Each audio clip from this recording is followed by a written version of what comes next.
ॐ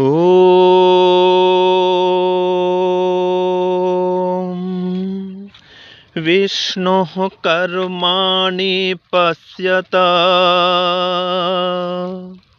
यतो व्रतानि पश्पसे इन्द्रस्य युज्यः सखा इन्द्रस्य युज्यः सखा। ॐ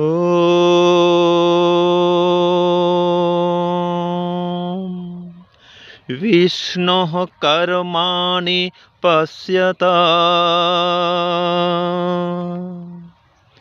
यतो व्रतानि पश्पसे इन्द्रस्य युज्यः सखा इन्द्रस्य युज्यः सखा इन्द्रस्य युज्यः सखा इन्द्रस्य युज्यः सखा। ओम। यह गुजरात के साबरकांठा जिले में आर्यवन विकास फार्म ट्रस्ट का स्थान है। यहाँ पर आर्यवन, जिसके अंतर्गत दर्शन योग महाविद्यालय और वानप्रस्थ साधक आश्रम संचालित होते हैं, और आर्यवन आर्ष कन्या गुरुकुल भी है, और एकदम देसी नस्ल के गायों की गौशाला भी है। गिर नस्ल के गाय वहाँ रहते हैं। तो परमपिता परमात्मा की रचना को देखिए। ये सुंदर सुंदर फूल, आर्यवन में ये फूलों का खेत है। परमात्मा की रचना देखिए कि कैसे कैसे सुंदर सुंदर फूल परमात्मा ने बनाया है। और ये जो आर्यवन है, इसमें कई प्रकार की औषधियाँ भी हैं। ये भूमि आंवला है। ये ऐसे कई प्रकार की जड़ी बूटियाँ भी यहाँ पर लगी होती हैं। तो इन सब को देखते हुए हम परमात्मा का अनुमान करें। ये भी एक औषधीय पौधा है। ये सभी औषधियाँ हैं, देख रहे हैं आप। तो इन सब को देखते हुए हम परमात्मा का अनुमान करें कि ये जो संसार है, इसमें ये सुंदर सुंदर दृश्य हैं, ये अपने आप तो नहीं बन सकते हैं। परमपिता परमात्मा ही इनका निर्माता है। ये शुद्ध जल का निर्माण कौन कर सके? सूर्य को कौन बना सके? चंद्रमा में शीतलता कौन भर सके? ये सभी कार्य परमात्मा के हैं। तो परमपिता परमात्मा सृष्टि निर्माता हैं, और जगत के निर्माण के साथ में पालन भी कर रहे हैं, और इसका संहार भी करते हैं, प्रलय भी करते हैं। तो ऐसे परमपिता परमात्मा के शरण में आए, उनके कर्मों को देखें। परमात्मा क्या क्या काम करते हैं।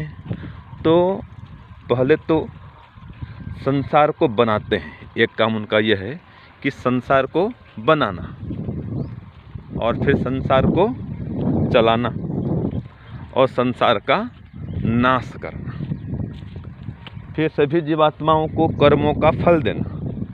ये जो पौधे भी हैं, इनके सब के अंदर जीवात्मा है, यह कर्मों का फल भोग रहे हैं। ये फूल के पौधे भी, एक पौधा में एक जीवात्मा है। ये सब अपने कर्मों का फल भोगने के लिए ये पौधे की योनि में आए हुए हैं। तो हम देखते हैं परमात्मा के कर्मों को कि परमात्मा पूर्णतया न्यायकारी है, सबके साथ पूरा पूरा न्याय करता है, और वेदों का ज्ञान देता है सृष्टि के आरंभ में।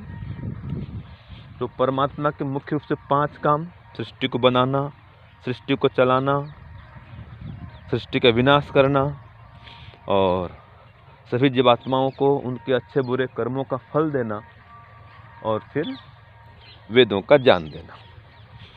तो ऐसे परमात्मा के कर्मों को हम देखें और उसी परमात्मा के कारण ही हम भी अपने अपने व्रतों को संपादित करने में समर्थ हो पाते हैं। जो ब्रह्मचारी गण हैं अपने ब्रह्मचर्य व्रत का पालन करते हैं, गृहस्थ आश्रम वाले हैं गृहस्थ के धर्म का पालन करते हैं, वानप्रस्थी वाले वानप्रस्थ आश्रम के लोग वानप्रस्थी लोग अपने व्रत का नियम का पालन करते हैं और सन्यासी लोग अपने सन्यास धर्म का पालन करते हैं। ये सभी अपने अपने व्रत में आरूढ़ होकर चलते हैं। ये सब परमात्मा की कृपा से संभव है, दया से संभव हो रहा है। तो परमात्मा के कर्मों को देखें, परमात्मा द्वारा निर्मित सृष्टि को देखें, कैसे कैसे पेड़ पौधे औषधि वनस्पति ये सभी ये संसार में देखने को मिलते हैं। तो परमपिता परमात्मा की असीम कृपा है कि हमको ये मानव चोला मिला है और ये सुंदर सृष्टि को देखने का और इसमें फिर परमात्मा को देखने का हमें विशेष अवसर मिला है। क्योंकि पशु पक्षी भी संसार को देखते हैं लेकिन वो परमात्मा को इसमें देख नहीं सकते हैं। हम देख सकते हैं परमात्मा को, अनुमान कर सकते हैं। और हमारा परम मित्र वो ईश्वर ही है, उससे हम मित्रता कर सकते हैं। ये भी केवल मानव योनि में संभव है। तो इसलिए मंत्र कहता है इंद्रस्य युज्य सखा, कि वो परमपिता परमात्मा हमारा मित्र है। हम भी इंद्र हैं, परमात्मा भी इंद्र है। हम अल्पज्ञ हैं, परमात्मा सर्वज्ञ है। हम एक देशी हैं, परमात्मा सर्वत्र व्यापक है। हम अल्पशक्तिमान, परमात्मा सर्वशक्तिमान। तो हम जीवात्मागण भी इंद्र हैं और परमात्मा तो इंद्र है ही, वो अनंत ऐश्वर्यवान है। हम अल्प ऐश्वर्यवान हैं। तो हमारा परम मित्र, सच्चा साथी, हर जन्म का साथी, हर समय का साथी केवल परमात्मा है। तो इसलिए उस परमात्मा से मित्रता करें, वो हमारा परम मित्र है, हमें परम सुख शांति आनंद को देने वाला है। तो इस संसार को देख करके संसार पति का हम बोध करें, संसार निर्माता का अनुमान करें और परमात्मा के ही बनाए हुए वेद पथ पे चलें, वेदानुसार आचरण करें और जीवन को सफल बनाएं, सुखमय बनाएं। ओम शांति ओम श्रम।